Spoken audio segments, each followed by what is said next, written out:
अलियाविल तो तू कहता है वालों पहुंचा दो अपने बाप को। भारत के इंडिया गेट पर आजादी की लिस्ट में उनके बाप का नाम नहीं लिखा है, मेरे बाप का नाम लिखा है। जो लोग हैं थोड़ी देर के लिए अपनी जरूरत को दफन करके बैठ जाए। सबसे पहले मैं बरेली के जियाले ईमान वालों का, बावन पंचायत के दर्दमंद और जिंदा लोगों का, जामा मस्जिद के सेक्रेटरी और यहाँ के बरेली की एक एक गली के नौजवानों का, बिलखुसूस फाजिल गिरामी हजरत अल्लामा मुशर्रफ साहब, हजरत अल्लामा कारी अब्दुल कयूम साहब, हजरत मौलाना कारी कलीमुद्दीन साहब, हजरत अल्लामा मौलाना इस्लामुद्दीन साहब और गांव के एक एक इमाम का मेरे पास अल्फाज नहीं कि मैं किन लफ्जों में शुक्रिया अदा करूं।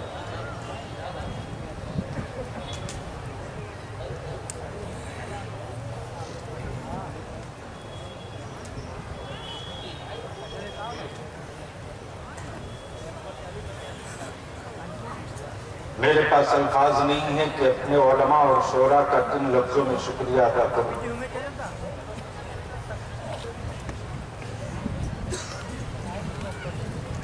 इस वक्त हमारे पास अल्फाज नहीं है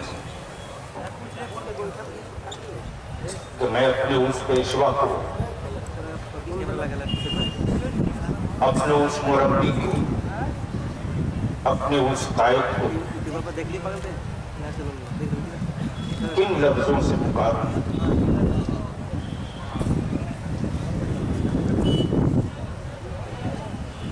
जो आज कागली चादर ओढ़कर अपनी तुर्बत में मुस्कुरा रहा,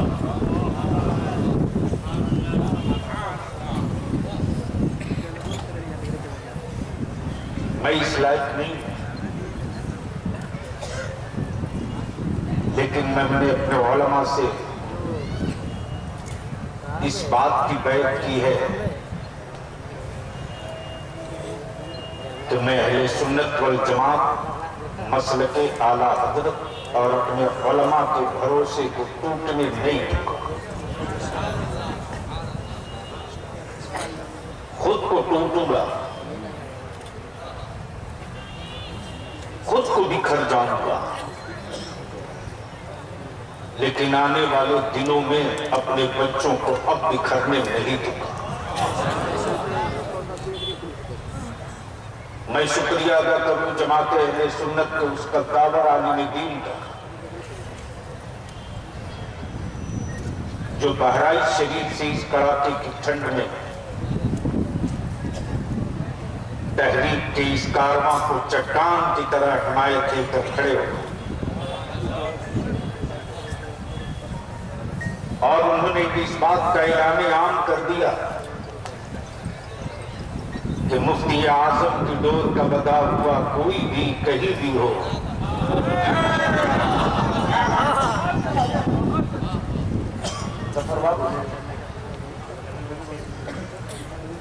मुफ्ती आजम की डोर का बदा हुआ कोई भी हो, कहीं भी हो, मसलक और नस्लों को जरूरत पड़ेगी तो हम दरी बिछाना भी जानते हैं और तख्त से लोगों को उतारना भी जानते हैं। बरेली वालों, आज आपने तारीख लिख दी। बताओ बरेली में कभी इतने बड़ा जमावड़ा हुआ था हमारा? अरे बोलो ना, जोर से चारों तरफ से बोलकर बताओ। कभी इतनी बड़ी तादाद में लोग इकट्ठा हुए थे बरेली में? इस तहरीक बेदारी के पर्दे के पीछे ये भी मिशन है कि चौक चौराहे सड़कों पर हमारी टोपी दाढ़ी देखकर टोन मत मारना, सीटी मत बजाना। हम चुप जरूर हैं, बुज़दिल नहीं है। हम चुप जरूर हैं, बुज़दिल नहीं है। इस्लाम की अजमत व तहफ़्फ़ुज़ के लिए जहां शहादत है, वहीं अमीरुल मोमिनीन फारूक आज़म का अदल के साथ दुर्रा भी मौजूद है।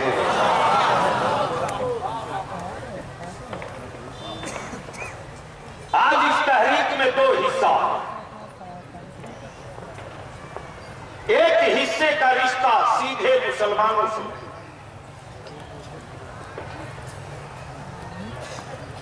सीधे मुसलमानों से, और एक हिस्से का रिश्ता सीधे हुकूमत से।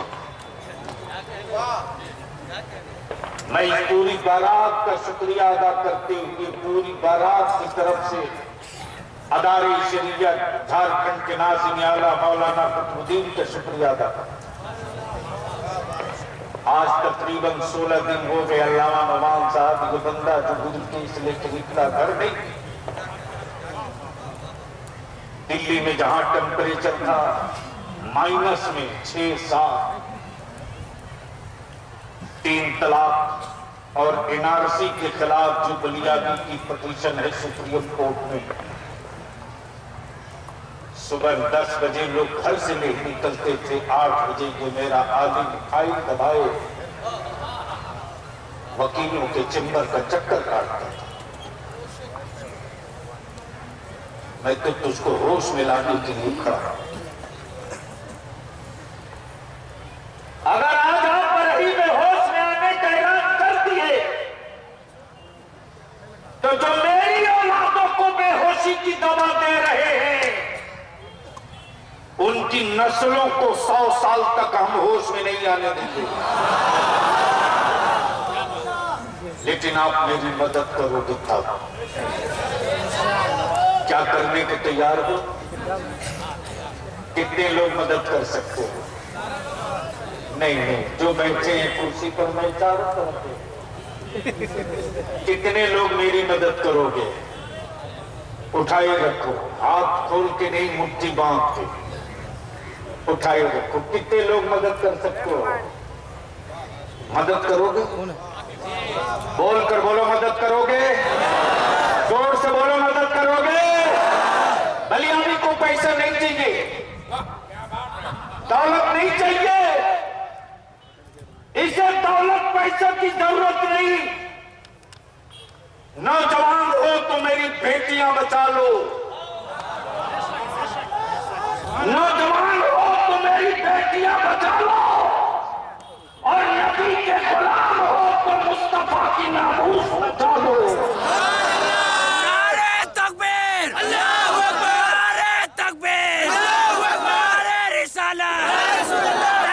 बेदारी कॉन्फ्रेंस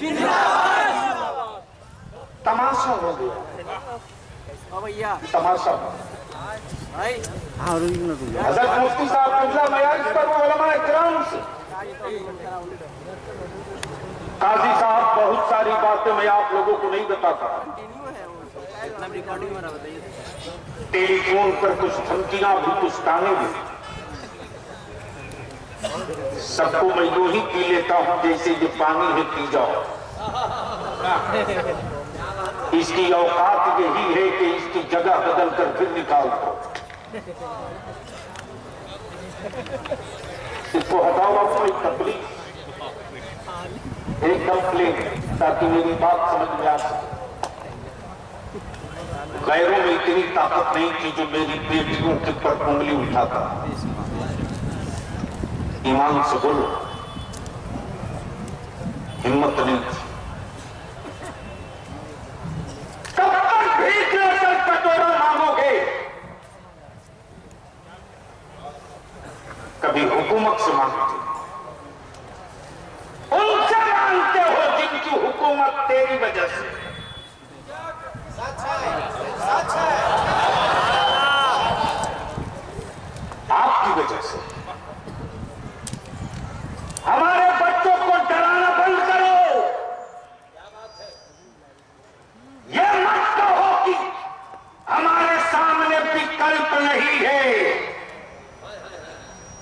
इस्लाम की तारीख पढ़ो,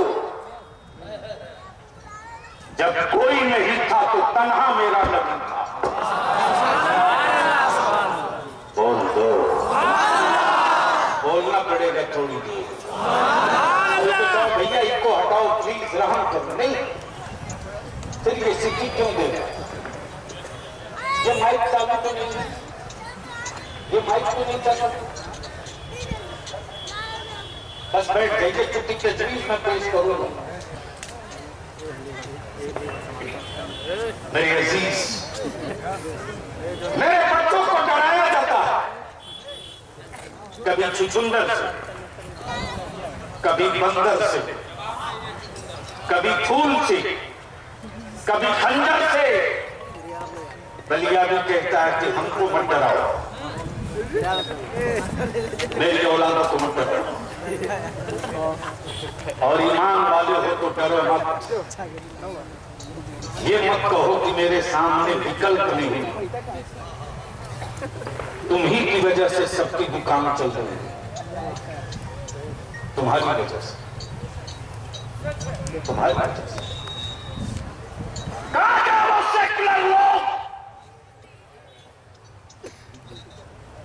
कहां गए वो सेकुलर लोग जो सेकुलरिज्म के नाम पर वोट दिलवाते? कहां गए वो सेकुलर लोग जो सेकुलरिज्म के नाम पर हमारे बच्चों को डरवाते? मेरे आका करीम की अजमत और नामोज पर एक कोठे की पागल औरत पत्थर मार रही थी, हम तो कुछ बोल भी नहीं सकते,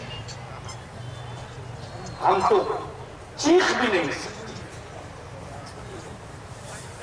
जिस मुल्क को हमारे बाप दादा ने आजाद कराया हो, अलियाविल तो तू कहता है वालों पहुंचा दो अपने बाप को। भारत के इंडिया गेट पर आजादी की लिस्ट में उनके बाप का नाम नहीं लिखा है, मेरे बाप का नाम लिखा है।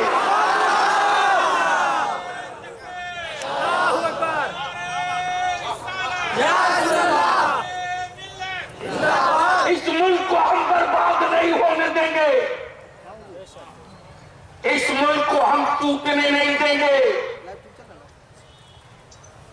अब तो मैं सीना ठोक कर कह सकता हूं, अल्लामा नौमान साहब, 70 साल 72 साल मुल्क की आजादी तो हो गई, हमारे बच्चों को जिहादी कहे तुम, हमारे बच्चों को आतंकवादी कहे तुम, हमारे बच्चों को टेररिस्ट कहे तुम, हमारे बच्चों को दहशतगर्द बोले तुम, और ये सेकुलर कहलाने वाले लोग तालियां बजाते रहे छक्कों की तरह।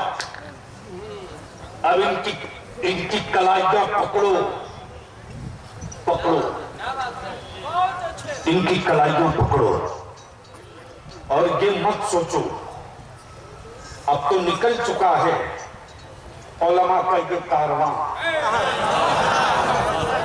निकल चुका है। बलियाबी तो कहता है मुझे जितनी गालियां देनी हो दे लो, लेकिन मेरे आका की इज्जत पे हाथ डालोगे ना, अगर मेरे आका की इज्जत पे हाथ डालोगे तो अभी तो हम करबला मैदान में इकट्ठा हुए हैं, उनकी इज्जत के लिए हम शहरों को भी करबला बना देंगे। कोई रियायत नहीं होगी, इसलिए कि मेरी जिंदगी मेरी नहीं है, मेरी सांसें मेरी नहीं है। हमें जीने की तमन्ना वो करे जिसके यहाँ रसूल का नूर न हो, रसूल न हो। हम तो इसी आरज़ू तमन्ना से जिए जाते हैं कि मरने के बाद एक दिन ऐसा भी आएगा कि कोई न होगा, मैं रहूंगा, मेरा रसूल है।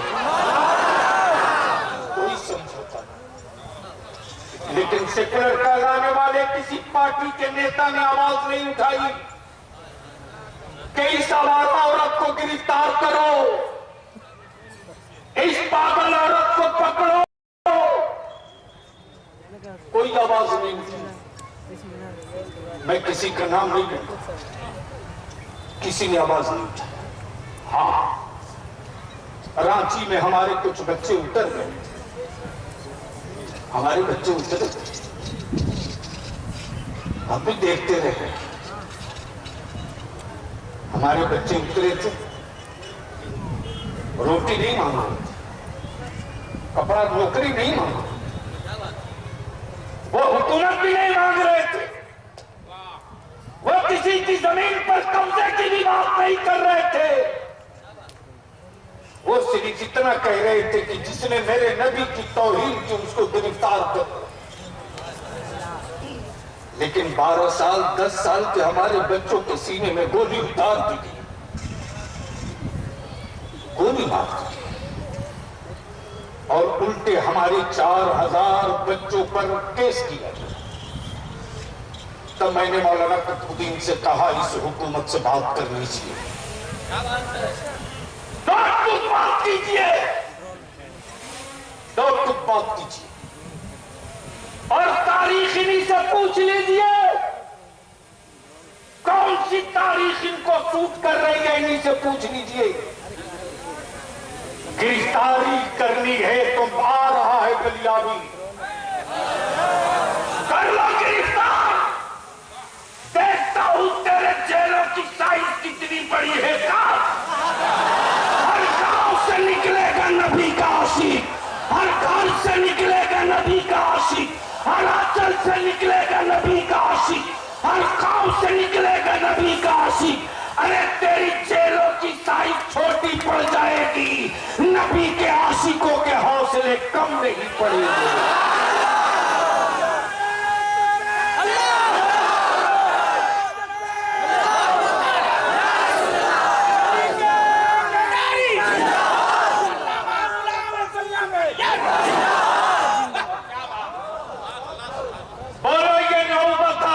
निकलोगे कि नहीं निकलोगे?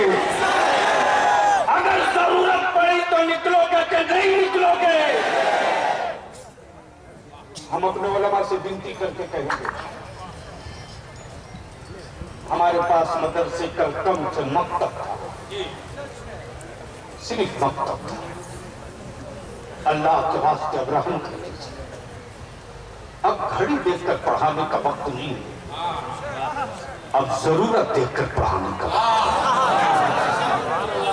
बहुत हो गया। क्या चाहिए, क्या चाहिए हमको? मैंने वो दिन भी देखे हैं जब एक गांव का गरीब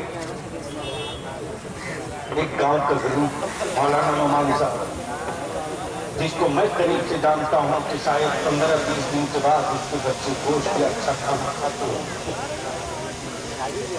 वो दिन भी मैंने देखा। देख रहा हूं कि जो गरीब मजदूर गोश्त और मछली ले रहा है, मैंने कहा आज अल्हम्दुलिल्लाह गोश्त और मछली ले खुशी।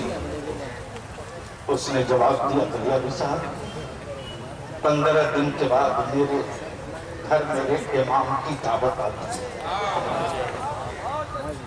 कितने दिन के बाद? 15 दिन के बाद। 15 दिन में हम अपने इमाम के लिए दस्तरखान बिछाते हैं। नमक रोटी, चटनी रोटी, चोखा रोटी हमारे बच्चे खा लेंगे, मेरा आलिम कैसे खाएगा? विनती करके कहूंगा इस अकीदत को टूटने मत दीजिए। ये जो भीड़ आई है ना,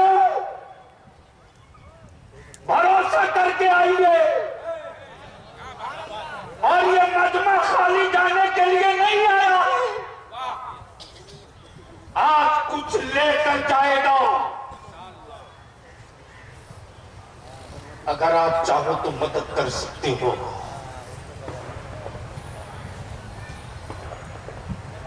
एनआरसी का तूफान आया, बहुत सारे हरामखोरों ने बलियाबी को गालियां लिखी, मेरी मां को गाली लिखी। हमारे बच्चे हमको बताते नहीं थे, मुझको फेसबुक व्हाट्सएप ये सब चलाना नहीं आता, लेकिन कुछ कुछ लोगों ने बताया कि आपको गालियां लिखी। उन्होंने लिखी है जिनको सियासत के हिज्जे नहीं पता है। जगह जगह आंदोलन हुआ, शाहीन बाग बना, उसमें बहुत सारे हमारे बच्चे जेल में आज भी हैं। उस आंदोलन में भाषण देने वाले नेताओं ने पलट के नहीं पूछा कि वो बच्चा कहां है,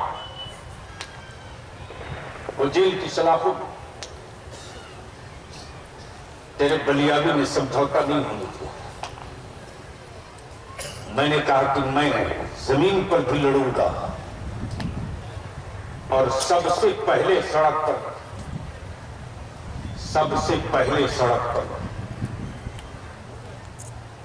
अदारे शरीयत के काज़ी शरीयत से लेकर मुफ्ती आने दीन मदीन तक सबसे पहले प्ले कार्ड लेकर सड़क पर उतरे थे। और आज वो मामला सुप्रीम कोर्ट में है। 3 तलाक पर मामला आया, तकरीरें हुई, लोग भूल गए, लेकिन आपके इदारे शरीयत ने छोड़ा नहीं। उस फैसले के खिलाफ फिर सुप्रीम कोर्ट में खड़ा। जिस दिन इनका फैसला आया उसी दिन मैंने 2 टुक कह दिया कि जिसको कानून की जितनी मोटी किताब बनानी हो बना ले। हम अपने मजहब के मामले में वही करेंगे जो मेरे रसूल ने कहा। हिंदुस्तान में हर मजहब वालों के लिए कानून है। सिख लॉ है, जैन लॉ है, बुद्धिस्ट लॉ है, हिंदू लॉ है, क्रिश्चियन लॉ है, मुस्लिम पर्सनल लॉ है। लेकिन कभी आपने नहीं सुना होगा कि सिवाय मुस्लिम पर्सनल लॉ के किसी भी दूसरे मजहब वालों के मजहबी कानून में कोई अदालत मुदाखलत की हो नहीं मिलेगा। लेकिन आप जिसे देखिए वही मेरे रसूल की शरीयत पर खंजर बांधने के लिए अदालतों में गाउन पहनकर बैठ गया। ये मेरा बड़कपना है, मेरी नस्लों का। मस्जिद का सबूत मेरे पास, मस्जिद की जायदाद होने का सबूत हमारे पास, मस्जिद होने का बरसों बरस का रिकॉर्ड मेरे पास। लेकिन अदालत की इज्जत और वकार बेचने वाले सौदागर ने सुप्रीम कोर्ट में कहा कि कोई सबूत, कोई आसार नहीं है, सब कुछ है मस्जिद के पक्ष में, फिर भी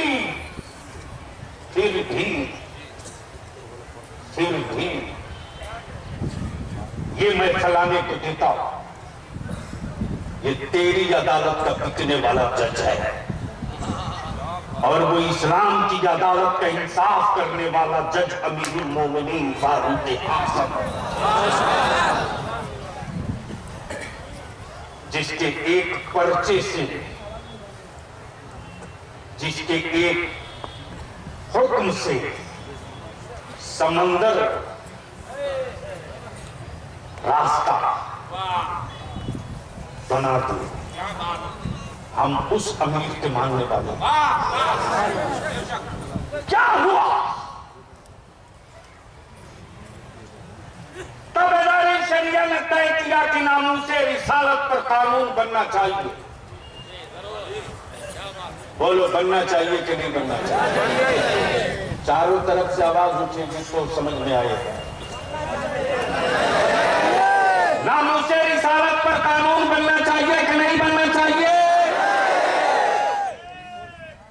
इस कानून के बनाने की लड़ाई होगी।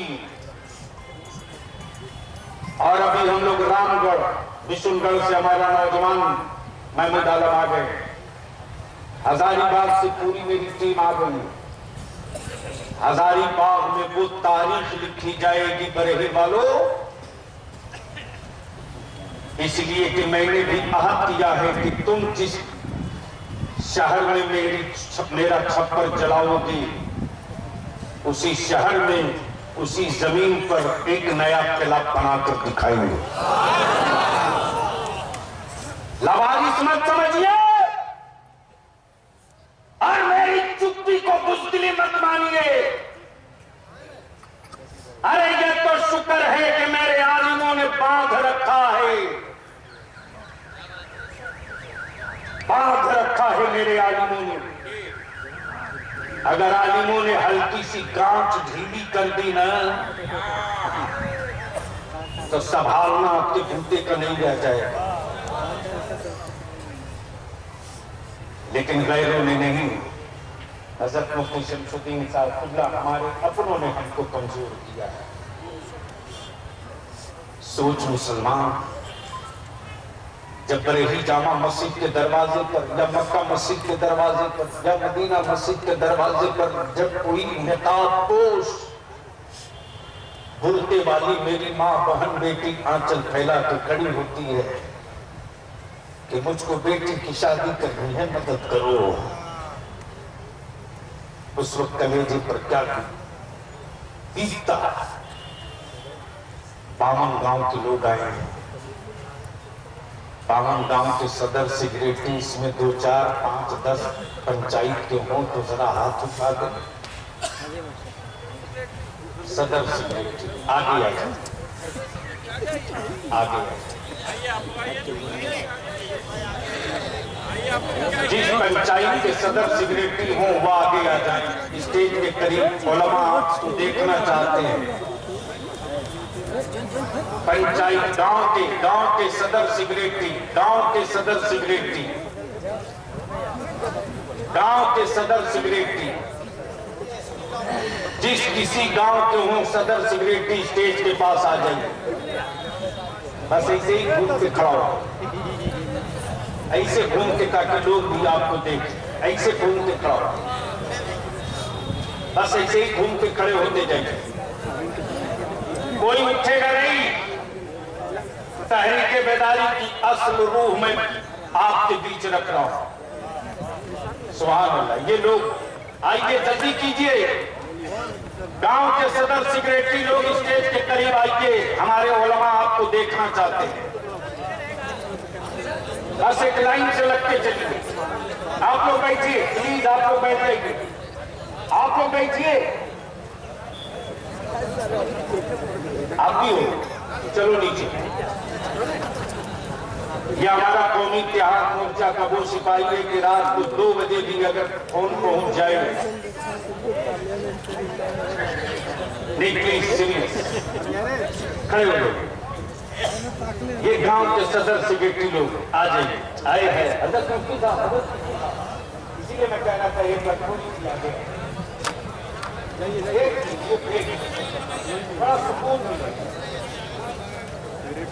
प्लीज ये बाबू, ये बेटे बैठे।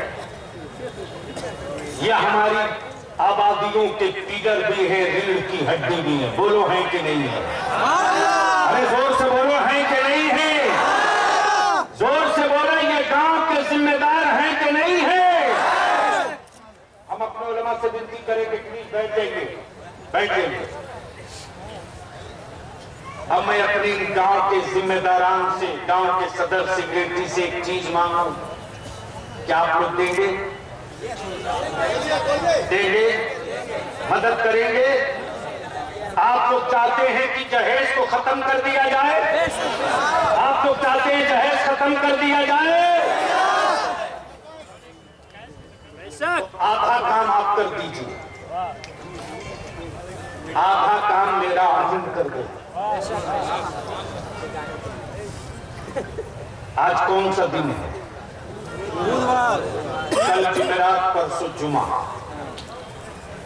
जुमा के दिन हर गांव के सदर सिगरेटी जो आप आए हैं, 1 मिनट के लिए आप लोग जुमा के दिन मस्जिद के इमाम साहब से माइक ले लीजिएगा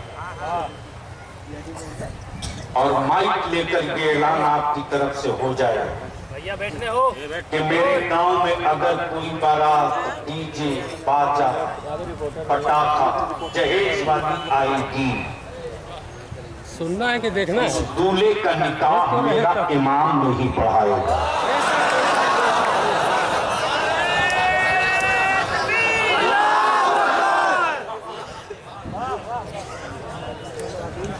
बोलो मंजूर है कि नहीं है?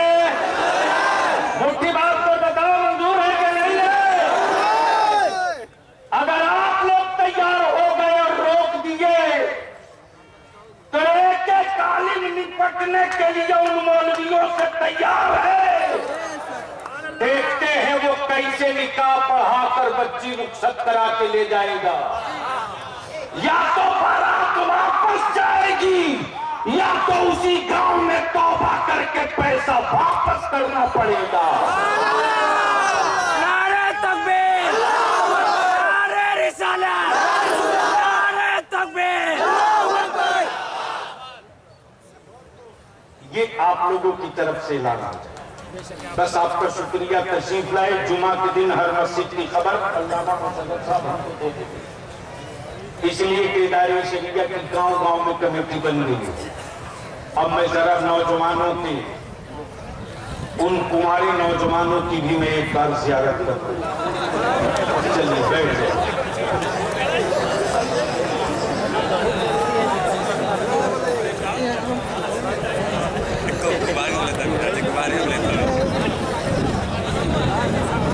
प्लीज बस तो जहाँ है, असल अभी बाकी है।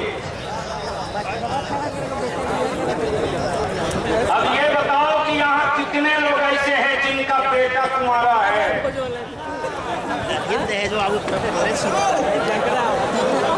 नहीं नहीं, हाथ उठाने से मसले का हल नहीं, खड़ा होना पड़ेगा। हुकूमत से भी निपटेंगे, आपसे भी निपटेंगे। आप मेरे हो, पहले आपसे निपट लेंगे तो उससे निपटने के लिए मालूम है कि कादरी हवा अगर गर्म हो गई तो उसे दुनिया की कोई पानी ठंडा करने वाले नहीं तैयार।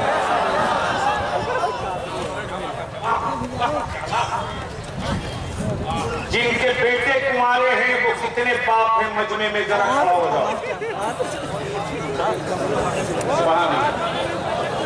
जिनके बेटे कुंवारे हो वो खड़ा हो। ये कुर्सी वालों के बेटे सब शादीशुदा हैं। जिसका बेटा तुम्हारा हो वो खड़ा हो। जिसका बेटा तुम्हारा हो वो खड़ा हो। इस तरह जितने लोग हैं सब शादी करके बेचते हैं। जिनका बेटा तुम्हारा हो वो खड़ा हो। प्लीज खड़ा हो जाइए जिनके बेटे कुंवारे हो। जिनके बेटे कुंवारे हैं, अभी निकाह नहीं किए हैं, वो खड़ा हो जाए। हमें लगता है कि करीब करीब 150-200 ही लोग हैं जिनका बेटा कुंवारा, या तो वो खुद कुंवारा।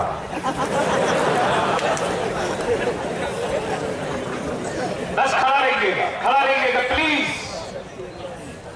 जिनके बेटे कुंवारे हैं मैं उनसे पूछता हूं, क्या आप चाहते हैं कि जहेज को दफन किया जाए? जोर से बोलो, चाहते हो? चाहते हो? इन उलमा को गवाह बनाकर आज ऐलान कर दो। बकौल हमारे हजरत अल्लामा डॉक्टर अमजद रजा अमजद साहब ने एक जगह इस्लाही बेदारी में तकरीर में कहा था कि अगर तुझको शादी करनी है तो अच्छी बीवी मत तलाश करो, अच्छी माँ तलाश करो। माँ अच्छी होगी तो औलाद अच्छी। और इन्होंने ये भी कहा था कि अगर बहुत तलाश करनी हो तो बहुत मत तलाश करो, बच्चों की अच्छी मां तलाश करो। तो क्या आप लोग चाहते हैं कि जहेज के डिमांड को खत्म किया जाए? जोर से बोलो, खत्म किया जाए। दिल से, दिल से, दिल से। तो आज से ऐलान कर दो कि मेरा बेटा तुम्हारा है, रिश्ता लेकर आओ। और ये भी ऐलान कर दो कि बारात लेकर हम नहीं आएंगे, न टेंट लगेगा, न सामियाना, न कुर्सी, न टेबल। 5 आदमी चलेंगे, मस्जिद में निकाह पढ़ा लेंगे, अपनी इज्जत रुखसत करके घर ले आएंगे, अपने दरवाजे पर वलीमा करके भाइयों को खिला लो। तो आप लोग तैयार हो? पक्का वादा? अब बैठो। अब मैं जरा कुंवारे नौजवानों को देखना चाहता हूं। जो कुंवारा नौजवान हो वो खड़ा हो।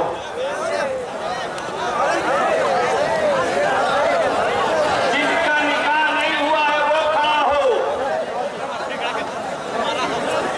जिनकी शादी नहीं हुई है वो खड़ा हो।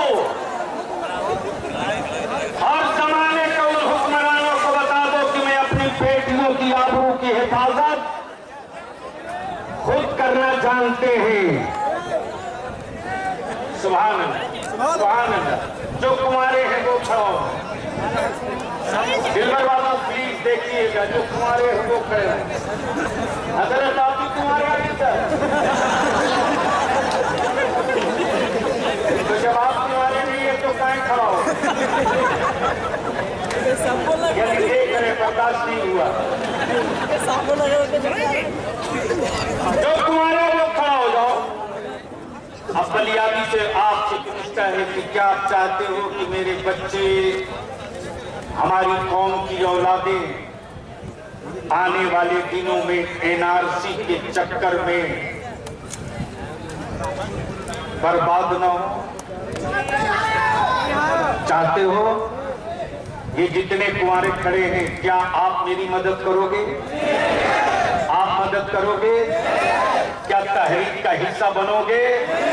क्या इदारे शरिया के इस मिशन में साथ दोगे? तो आज से, इसी वक्त से, अभी से अपने घर जाना तो वालिद को कह देना कि बाबा मैं तेरी औलाद हूं, जानवर नहीं हूं। तुम जानवर बेच देना, बाबा मुझको मत बेच, मुझको मत बेच। जितने नौजवान खड़े हजार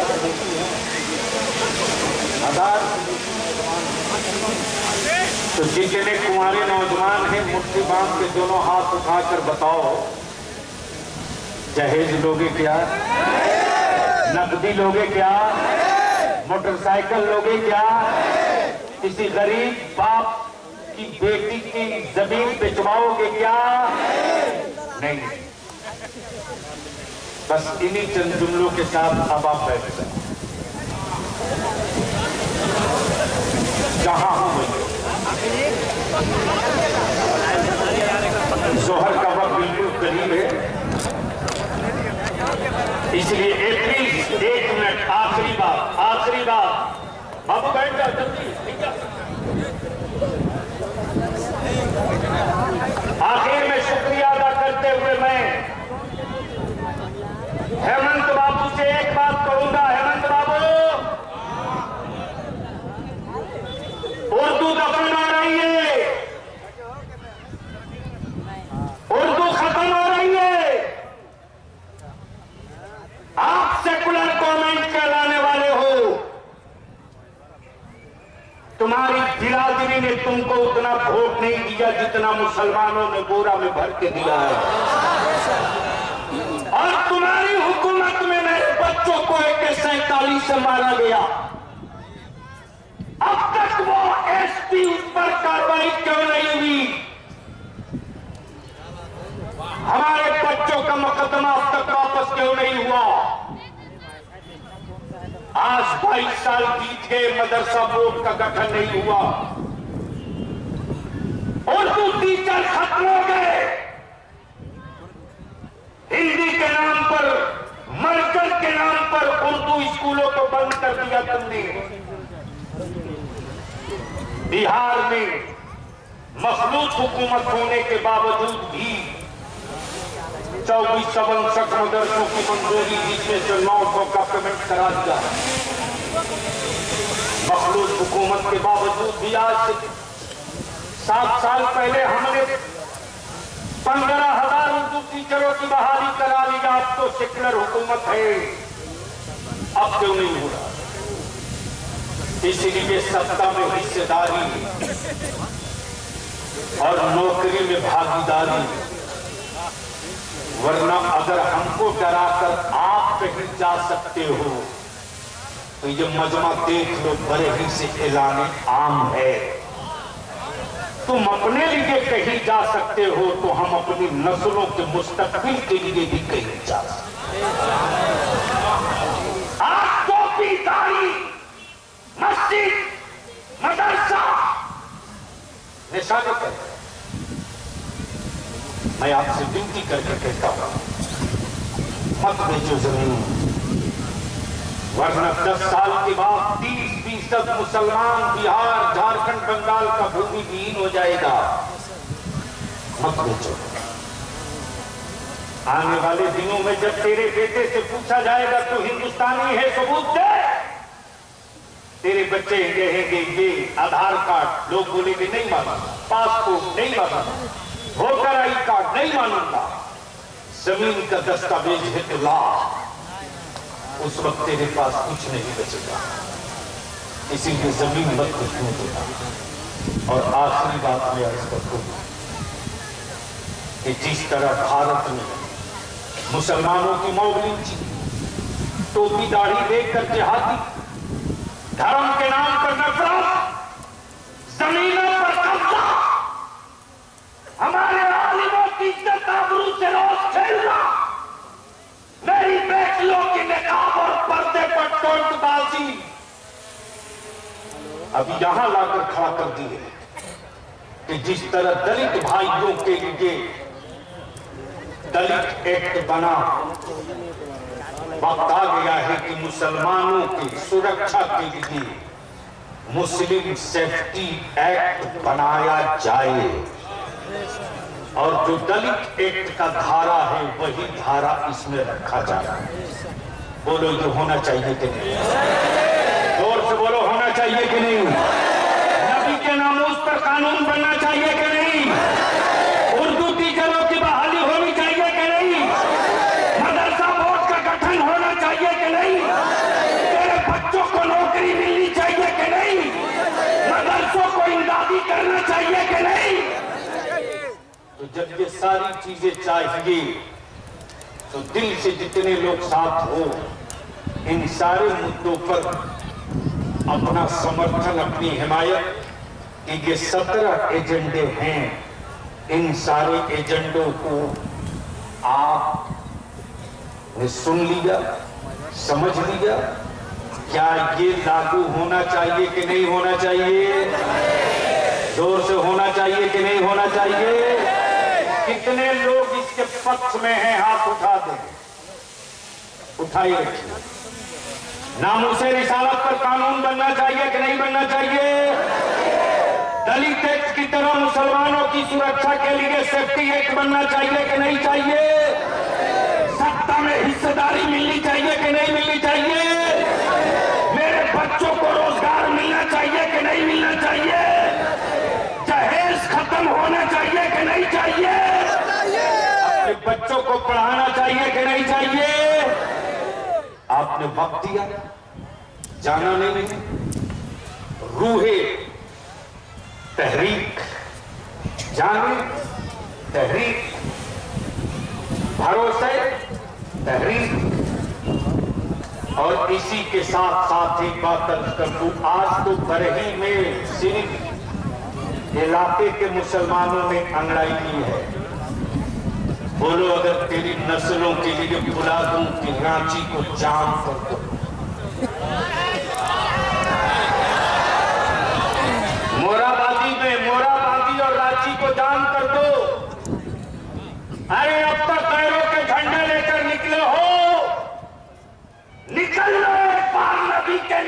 का झंडा लेकर और बता दो हुक्मरानों को, हम रात के नीचे दबे जरूर हैं, बुझे नहीं है।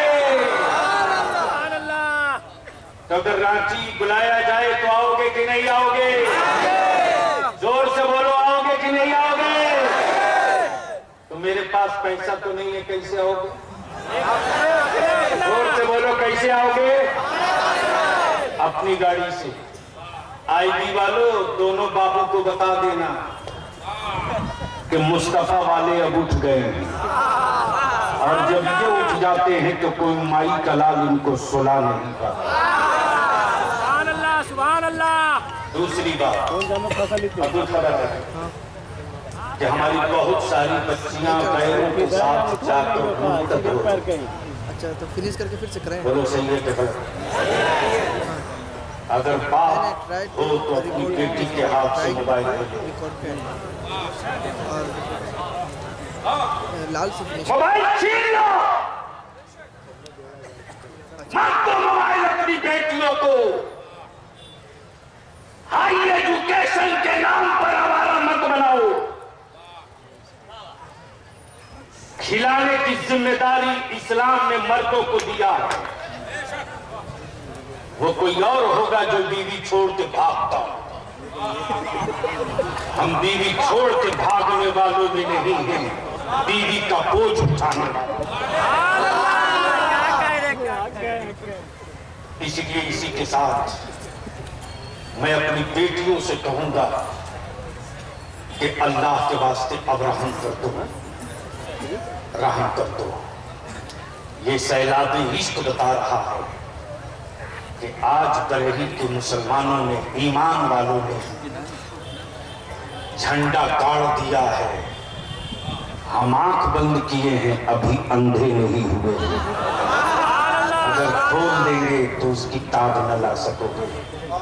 इसलिए ये चंद जुमलों के साथ अब मैं गुजारिश करूंगा खलीफे हुजूर मुफ्ती आजम, जो हम नौजवानों के लिए एक दीवार बनकर खड़े हैं और इनकी हिमायत हासिल है, सरपरस्ती फरमा रहे हैं, जोरदार नारों से इस्तकबाल कर लीजिए। हजरत अल्लामा मुफ्ती शमसुद्दीन साहब पीर तरीक़त